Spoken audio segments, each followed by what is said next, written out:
Welcome friends, let us go for the new lesson, that is atomic structure. The main motto of atomic structure is what atom is consisting of.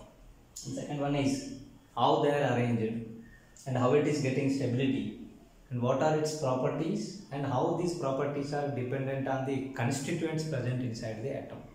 Thus, these of all things related information is obtained from the atomic structure. Thus, atomic structure is very important because it decides the properties and the features associated with the atom.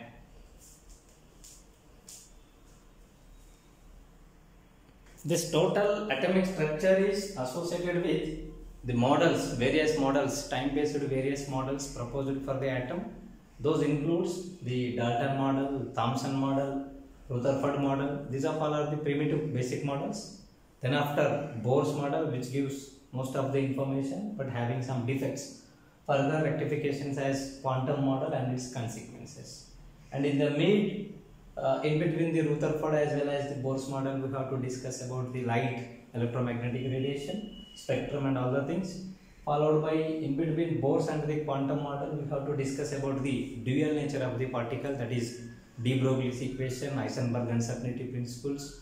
Followed by consequences of the quantum model, orbit, orbital, shapes of orbitals, filling of electrons, followed by here multi-electron system related electronic configurations, stabilities, magnetic momentums. These of all things are eligible for the discussion as topics under atomic structure.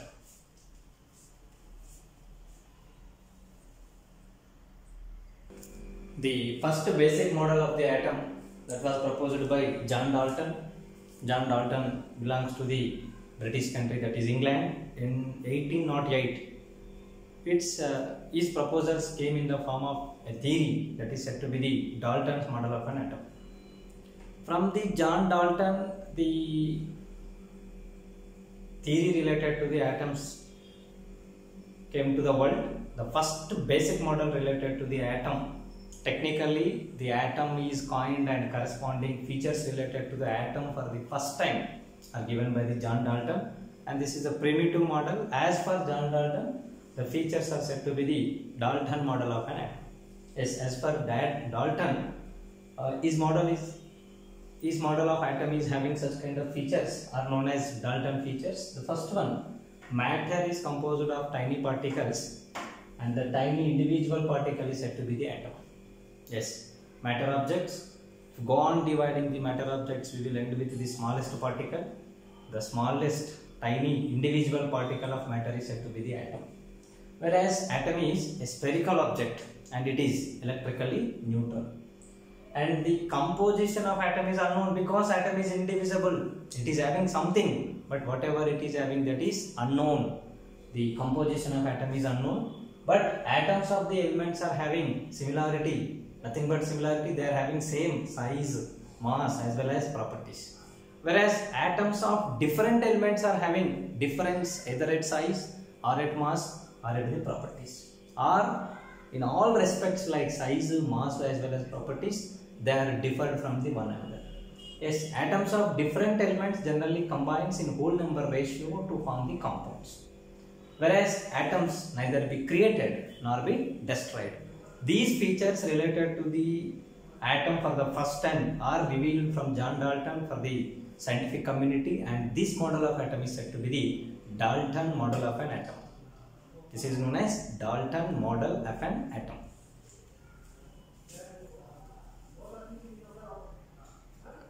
Of today's knowledge related to the atomic structure, atom is divisible and moreover it is associated with the many particles.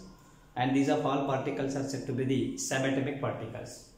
Out of these subatomic particles, some of the particles are very deciding about the nature of the atom, properties of the atom. Those particles are said to be the fundamental particles. Those are electron, proton and the neutron. These discoveries and these arrangements gives the exact idea related to the structure of the atom that we will discuss.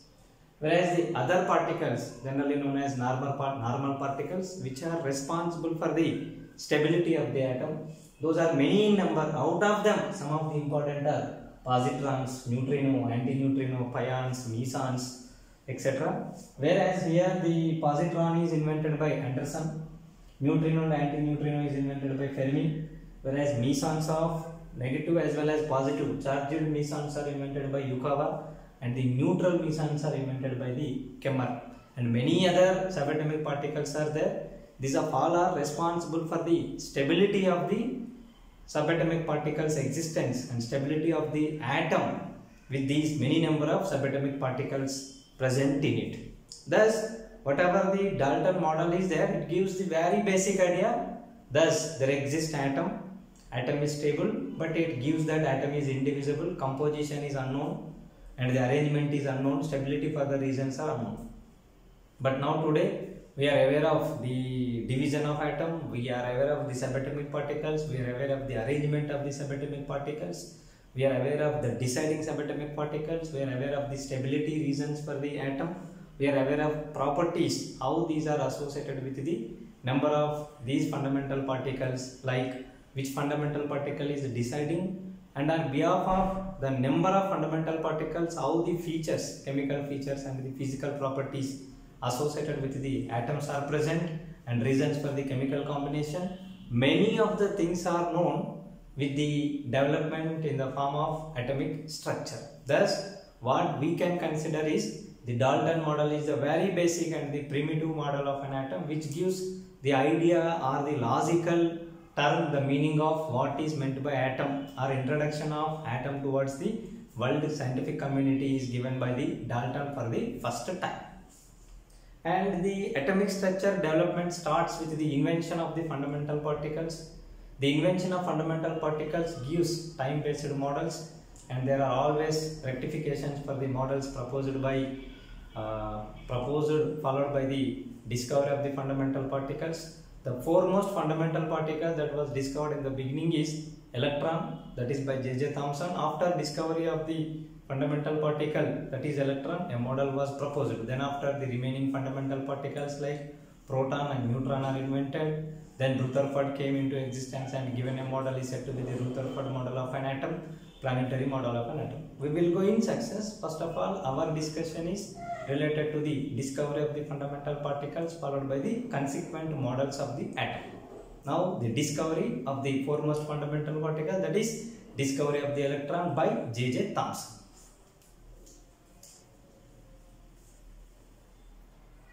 Discovery of electron. Electron was discovered by J.J. Thomson, and he proposed a model for the atom, and it was happened in the year 1904. Whereas the equipment used for the discovery of the electron is discharge tube equipment, and this discharge tube equipment is a slight modification to the discharge tube made by Michael Faraday, a famous scientist for the electricity. Whereas in the year in 1830, he is doing some experiments related to the conductivity of the conducting nature of the materials, whether vacuum is acting as a conductor of electricity or not. For that purpose of invention of the information related to the conduction behavior of the air and vacuum, he designed a equipment is said to be the discharge tube equipment, and it is a hollow glass tube connected with the two ends. One is connected with the metal rods of two ends, one is acting as cathode and other is acting as anode, connected to the high voltage battery from the outside. And it is having a vacuum pump to generate the least pressure, to maintain the least amount of gas, otherwise to maintain vacuum, it is connected with the vacuum pump. And here a hollow cylindrical glass tube connected with the metal stripes at the ends. One is connected to the cathode terminal of the battery, and other is connected to the anode terminal of the battery to maintain high voltage. Such kind of equipment is designed and experiments are conducted over this particular equipment, and this equipment is known as discharge tube equipment. By slightly modifying this particular discharge tube, Thomson discovered the fundamental particle present inside the atom, that is electron. Let us go for the discovery of the electron by J.J. Thomson.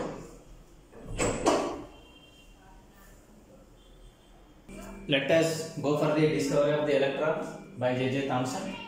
The equipment used for the discovery of the electron is the discharge tube equipment. It is a hollow glass tube which is connected with the two metal stripes or two metal rods at the ends of the glass tube.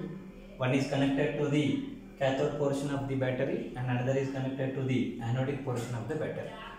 And here battery is used to maintain higher voltage. Here almost some 10,000 volts of voltage is maintained. Moreover, here it is connected with the vacuum pump in order to reduce the gas present in the discharge tube, because here in vacuum, whether it is acting as conductor of electricity, in vacuum, then only we can know the fundamental particles present inside the atom. So almost all the pressure is maintained as 0.01 mm of Hg.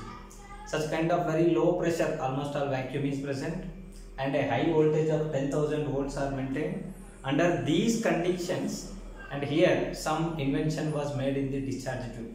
And here in the discharge tube, another one important point is the back side of the anode, the fluorescence material, that is zinc sulfide, is painted. The nature of zinc sulfide is, if any energy particle felt over the zinc sulfide, its energy is transferred to the light energy. Light can be easily sensed by us. Thereby, the presence of energy particles under these conditions of vacuum as well as 10,000 volts can be sensed easily. Thus, the total setup is consisting Michael Faraday setup in association with a zinc sulfide fluorescence material paint at the background of the anode on the glass tube. By applying these kind of conditions, scintillations were observed. Scintillations nothing but what? Energy particles commencement, energy particles felt over the zinc sulfide result into the form of lightning. That lightning is said to be the scintillations. Now with this experiment and the experimental results, what we can confirm is, yes, from the cathode, perpendicular to the cathode, a stream of continuous particles, nothing but rays are generated from there, and they are travelled in straight line from cathode to anode. And these are having negative charge. That's why they are travelling towards the opposite end of the discharge tube, which is having positive charge. These are travelling towards positive charge. The meaning is these are associated with the negative charge and as being generated from the cathode, and these are named as cathode rays. Now let us go for the properties of the cathode rays.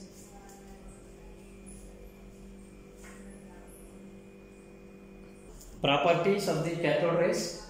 These cathode rays, which are generated from the cathode and are having negative charge, traveling towards anode, and these are generated from the surface of the cathode perpendicular to the cathode. These are traveling towards the anode having negative charge. The stream of particles are traveling on behalf of the source of generation. These are known as cathode rays.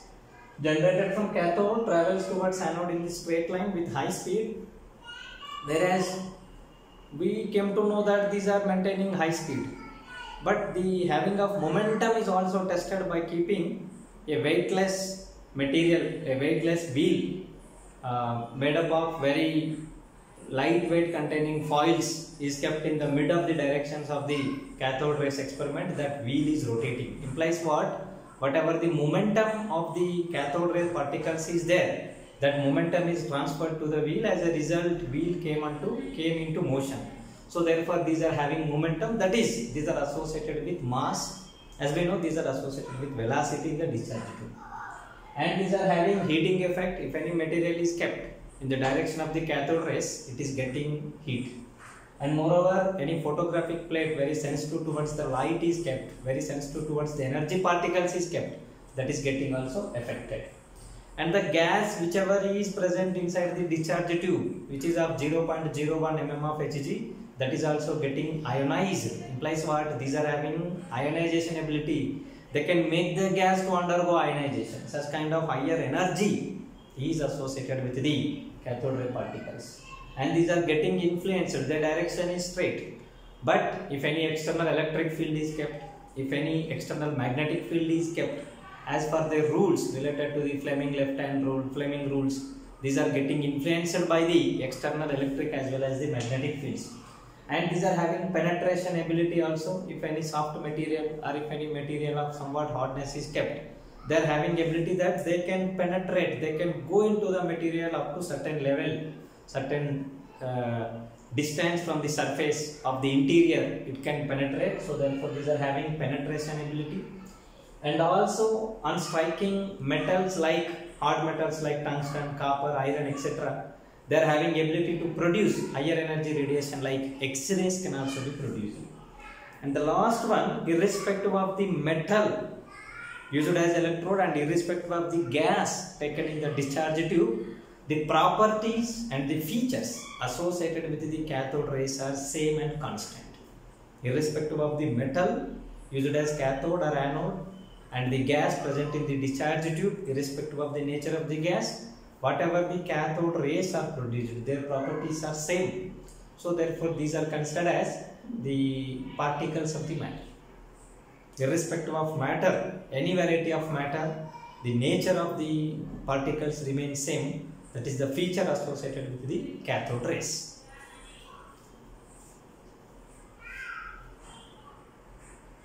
Yes, as we said in the properties related to the cathode rays, these are getting affected and influenced by the external electric and the magnetic fields. Now let us see how electric and magnetic field will influence the cathode rays. Let us consider this is the cathode ray direction moving in straight line with high velocity, and it is the screen where the cathode rays are going to be felt. As a result, we with our normal eyes never visualize the cathode rays, but when the zinc sulfide material is painted over the screen, it gives the fluorescence, hence scintillations will be observed over there. We are getting scintillations over here in straight, where the cathode rays are felt, there we are getting lightning. Whereas externally, perpendicular to that of the cathode rays in the same direction, this is the cathode ray, the perpendicular direction. At the top, the positive electrode, and at the bottom, negative electrode is kept, and it is given for the electricity. And as a result of providing electricity to the plates, external electric field is generated. Due to this external electric field, these cathode rays are getting deflected from their original path. They have to travel in this direction in straight. But due to having of this external field, they move in other direction, deviates from the original path, and they travels in such a way that they are shifted towards the external electric fields of positive pole because they are associated with the negative charge, and they are traveling in this direction, and that gives the scintillations over at another spot away from the regular position. Similarly, when magnetic field is applied in the proper direction, here I am keeping the magnetic field in such a way that north pole is present away from the us, that is back side of the board, whereas south pole is present towards us. In such a way, if the magnetic field is adjusted, then in opposite to this particular top direction, in bottom direction, this direction related to the cathode rays is deviated, and it gives its corresponding scintillations at the bottom position on the screen. All these, suppose this is and this, if I join, these three are present in the straight line. On properly adjusting the corresponding electric fields as well as the magnetic fields, if every field is absent, then the net direction, net position of the scintillations is in straight towards the cathode ray direction. Whereas if electric field is just present, it deviates and the scintillations come at the top. Whereas if electric field is absent externally, only magnetic field is present, then it deviates and it comes at the bottom. Thus, by properly adjusting the electric and the magnetic fields, now with the help of the influence of cathode rays with respect to the electric as well as the magnetic fields, E by M value of cathode rays were calculated, and is like this.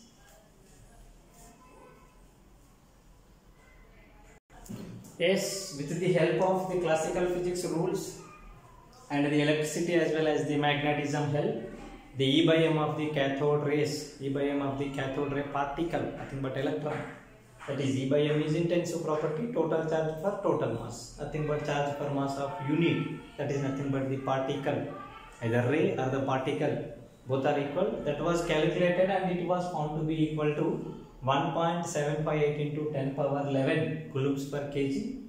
In terms of coulombs per grams, it becomes equal to 1.758 into 10 power 8 coulombs per gram. Thus, E by M of cathode rays were calculated from the discharge tube equipments.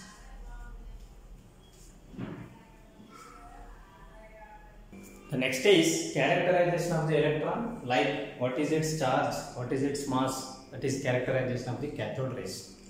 We know the ratio of the properties associated with the cathode rays, that is charge to the mass, and its value is found to be 1.758 into 10 power 11 coulombs per, that is 10 power 11 implies coulombs per kgs.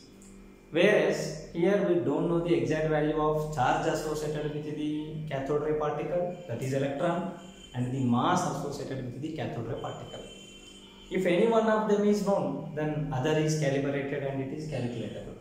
So therefore, to open the secret related to the cathode rays, a famous scientist by name Michael Millikan came into light, and he invented a method which is known as Millikan oil drop method. With this, the charge associated with the electron is known. From this charge, mass associated with the cathode ray particle or cathode ray or the electron is discovered. Now here the Millikan oil drop method is consisting a vacuum chamber, a metal closed vacuum chamber associated with the metal plates at the top and bottom. This is acting as negative plate connected to the cathode of the battery, and it is connected top at the positive plate connected to the positive terminal of the battery. And it is having atomizer, that is oil drops are sprayed such a way that is going to be generating very lightweight containing oil drops are going to be generated.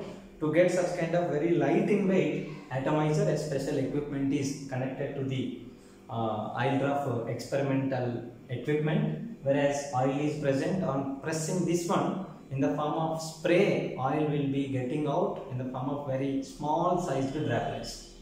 And whereas it is also having another special chamber within the mid of this one, that is said to be the X-ray chamber. This X-rays, what they will do is, whatever the minimum amount of gas is present in the oil drop equipment, those gas undergoes ionization because X-rays are having higher energy.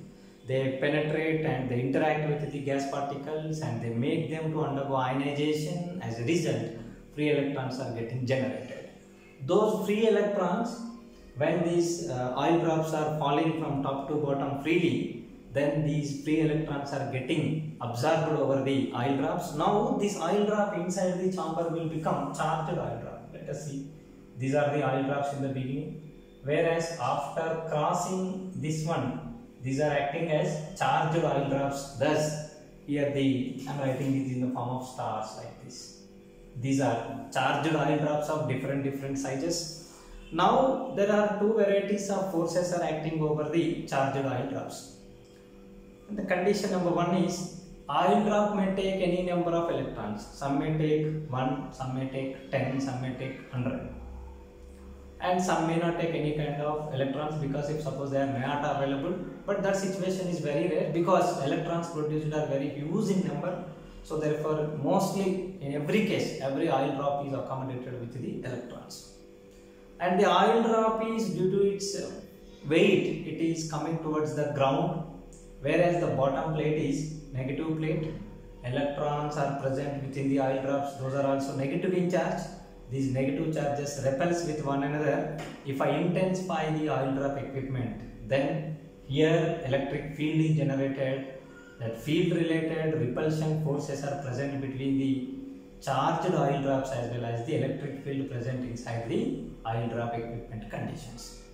Now the force acting due to gravity over a mass of m with respect to the observed electrons of the oil drops will be mg. That is acting towards the ground direction. There are two forces. One is weight related force, gravity related force is acting over the mass of m in the down direction, whereas repulsion related force of the electric field, suppose if I maintain an electric field of E, this electric field of E is offering a force of E multiples of charge times over the oil drops. That force is acting in the upward direction. Oil drop will reach us to a certain level when these two forces are equal to one another, and thereby it settles and it saturates. Just like with a material, if it is hanged, then how it will behave, in the same fashion oil drop is floating at some surface from the ground plate, that is negative plate of the oil drop equipment.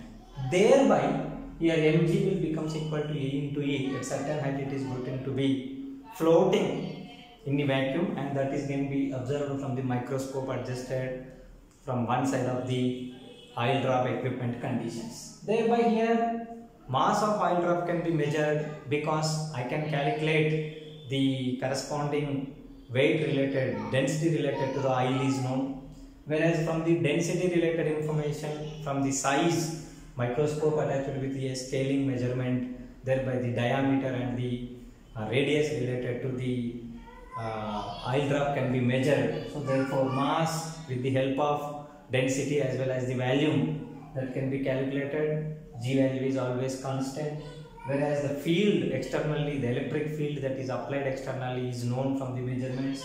Thereby the charge associated with the oil drops can be calculatable. Now once again, if I go for the mass, how to calculate the mass? Density of oil can be known from the outside. Density can be given by mass upon volume, whereas density is known, volume is calculated from the microscope. So therefore this mass will becomes equal to density into volume. This value will becomes equal to 4 by 3 pi r cube. 4 by 3 constant, pi constant, r is from the volume, diameter is known, from the diameter radius is known, r cube will produce the mass, that is mass, and the gravity will produce the downward directional force, and the electric field and the charge present on the oil drop will provides as the upward directional force. These two are equal at certain distance. At that particular conditions, after knowing mass, gravity and the field strength, the E value associated with the oil drops can be calculated. In an experiment of 100 oil drops, 100 different varieties of values of charge associated with the oil drops will comes, whereas from these different values, GCF, greatest common factor, is evaluated. From that greatest common factor, the value whichever is minimum, that minimum value can be calculatable, and that is said to be the unit charge. That unit charge is particles charge, that particle is cathode ray particle, that particle of cathode ray is said to be the electron. Thus electrons related charge is calculated, and that was found to be minus 1.602 into 10 power minus 19 coulombs. The charge associated with the electron is found to be minus 1.602 into 10 power minus 19 coulombs. Now after the E by M calculation, after the mass calculation, after the charge calculation, all the informations related to the electron are characterized, and the characteristic features related to the characteristic values related to the electron, like mass, like charge, like E by M, if I write, it will be appearing. And thereby after characterization, total characterization of electron was completed, Thomson went for the model that is said to be the Thomson model of an atom. The characteristic features of the electron, we came to know its E by M is 1.758 into 10 power 11 coulombs per gram, whereas its charge is found to be 1.602 into 10 power minus 19 coulombs from the Millikan's oil drop experiment. And mass can be given by E by M, that is E 1.602 to 10 power minus 19, E by M is 1.758 into 10 power 11, that results into 9.11 into 10 power minus 28 grams, which is also becomes equal to 9.11 into 10 power minus 31 kgs. Thus mass of electron is very, very small. The mass of electron with respect to the mass of hydrogen atom, hydrogen atom is very big because it is consisting electron followed by the other fundamental particle, that is proton. So it is approximately 1 by 1837 times of mass of hydrogen, which is equal to 0.000548 atomic mass units. Whereas atomic mass unit value is known, atomic mass unit is 1.66 into 10 power minus 24 grams. Thus all values related to the all features, measurable properties related to the electron, like its charge, its mass, its charge to mass, everything is characterized.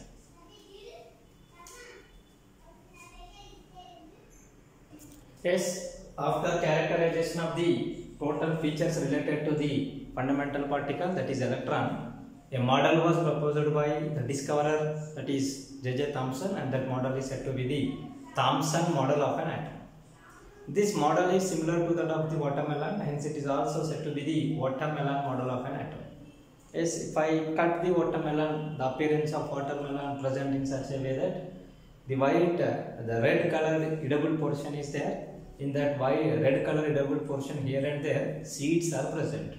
Thus, in the same way, here what we are assuming is electron is particle. We don't know about the positive charge. As per Thomson, what he considered is just like watermelon's edible portion, positive charge is spreaded. Within the spreaded portion of the positive charge, the same magnitude of negative charge containing particles, that is electrons as particles present here are there. Thus, here in the sea of positive charge, negatively charged particles are present like seeds in the melon. Appears to be like this. This is cross-cutting of the melon appears in such a way that these vapors are nothing but the spreaded positive charge, similar to that of the edible portion of the melon, and in that melon here are there the seeds are present with the same magnitude of negative charge. Thus, atom is spherical, similar to that of the Dalton, and atom is electrically neutral, similar to that of the Dalton. That is, the quantities of the positive and negative charges are same. Positive charge is spreaded like edible part of melon, and negative charge, that is nothing but electrons. Electrons are negatively charged electrons are present here are there within the edible portion. Thus, it appears to be palm pudding. Hence, it is said to be the palm pudding model. Hence, it is also known as watermelon model.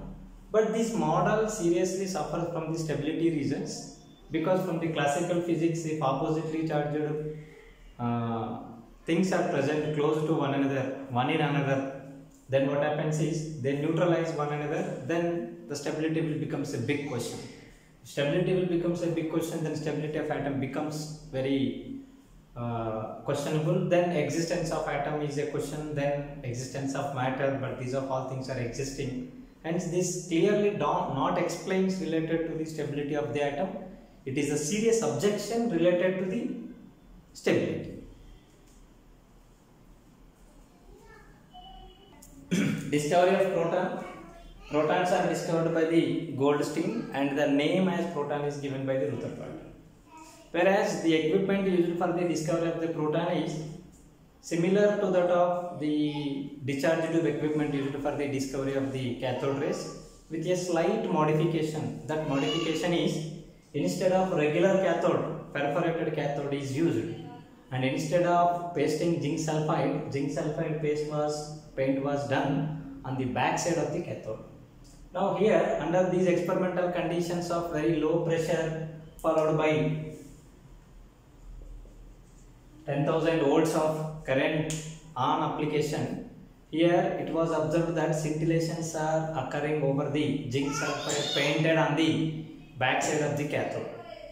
And here what happens is, rays from the anode are also expected to be traveling towards the cathode, nothing but they are having positive charge. Thus, the unit positive charge containing rays are identified, and their characterization similar to that of the cathode rays was done, and the E by M value was calculated, and that E by M of the proton is very small compared to the E by M of the electron, and its E by M value is found to be 9.58 into 10 power 7 coulombs per kg.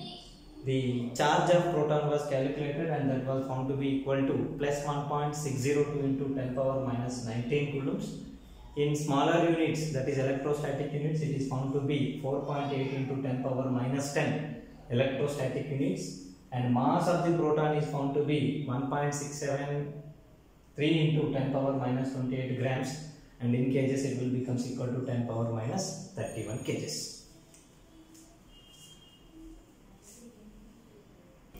Another important fundamental particle of atom is neutron. Neutron is discovered by James Chadwick, and the method used for the discovery of the neutron is nuclear transmutation.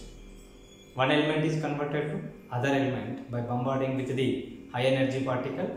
Here the high energy particle taken is alpha particle, that is helium 2 and 4, helium nucleus with the high energy, high velocity is allowed to bombard over the beryllium 4 and 9. As a result, that beryllium is converted to carbon element followed by a unit mass containing particle, subatomic particle of atom was discovered, and that is known as neutron, and it is indicated by N.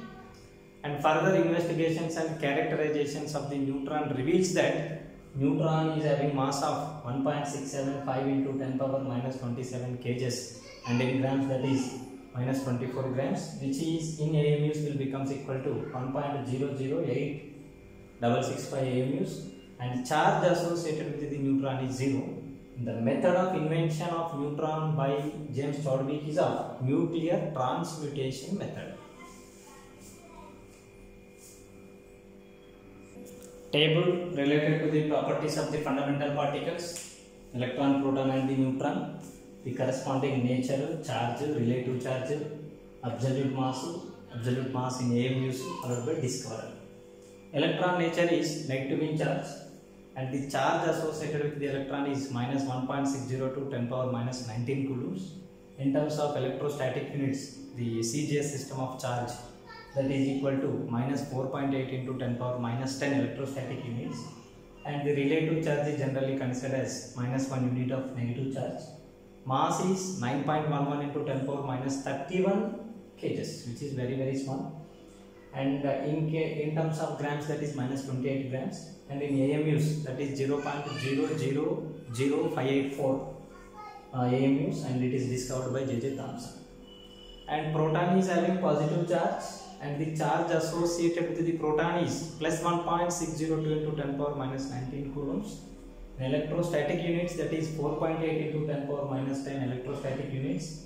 Relative charge is plus 1 unit, and mass is 1.67 to 10 power minus 27 kgs, which is 10 power minus 24 grams. Whereas in AMUs that is 1.00727 AMUs, and it is invented by Goldstein. The last fundamental particle is neutron, indicated by N, having charge 0, relative charge is also 0, absolute mass is very high compared to the other fundamental particles, approximately equal to that of proton, slightly extra, and that is 1.675 into 10 power minus 27 kgs in grams, that will becomes equal to 10 power minus 24 grams. And whereas in AMUs 1.00865 AMUs, and it is invented by James Chadwick.